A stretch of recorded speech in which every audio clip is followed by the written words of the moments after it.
Hey everybody, how are you? I hope everyone is doing well. I hope everyone is staying safe, especially if you're in my area with this kind of wacky weather we've been having lately. Generally, these videos in the middle of the day are a little strange, right? Because people are at work, people aren't able to watch, but I have to do this right now.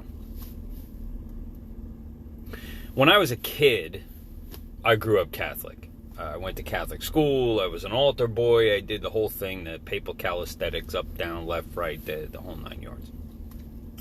But I remember one time after my mother passed away, I was at church with my father, and I was kneeling with my knees on the kneeler, and I had my butt on the pew. And my father kind of gave me a whack in the back, and he said, "Hey, sit up." And I said, "Man, my back hurts. I don't want to sit up." And he pointed to the crucifix that was at the altar, and he said, "Imagine what getting nailed to a cross felt like." And my father and I did not have the greatest relationship in the world, and there are very few things that he said that really stick out to me, but that's one of them. And as I've grown in my relationship with God, gotten closer to God, gone to Bible college, the whole 9 yards, that statement never left me.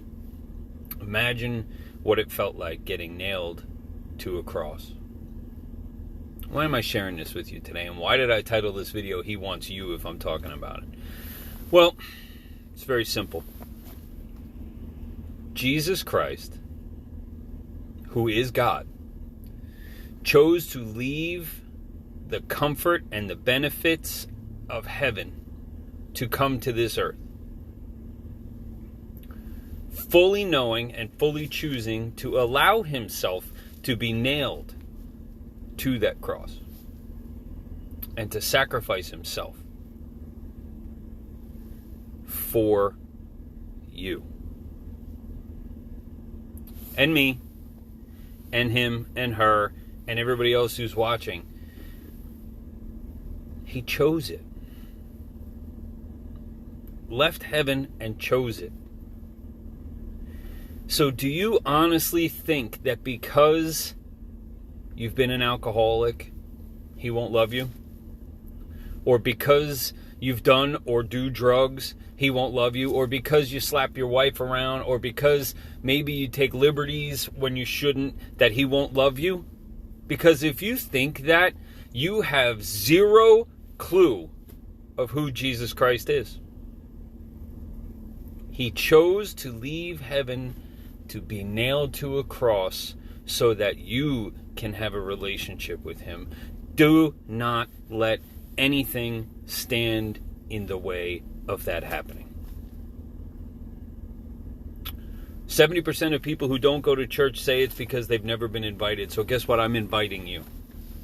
Maybe not to the church that I attend, because you may not live anywhere near me, and that's fine. But I'm inviting you to go to church. If you can't find a church, if you don't know where there's a church near you, if you don't have any kind of concept of any of it, let me know. Jamie@livingacts29.com, and I will help you. We have a whole team of people, and we're connected to a network of people nationwide, in some cases globally. We will help you. But get to a church. Let God speak to you directly, and know that he chose to come here from heaven to pay for you. So he doesn't care what you've done or where you've been. Man, I really hope this helps somebody. Because if you're thinking about it, if you've ever gone, well, I don't know about that God stuff, would he take a person like me? The simple and quick answer is yes. Not only will he paid for it, and he wants you. I love you. God loves you. If you need me for anything, Jamie@livingacts29.com. I will always answer you. Go to church.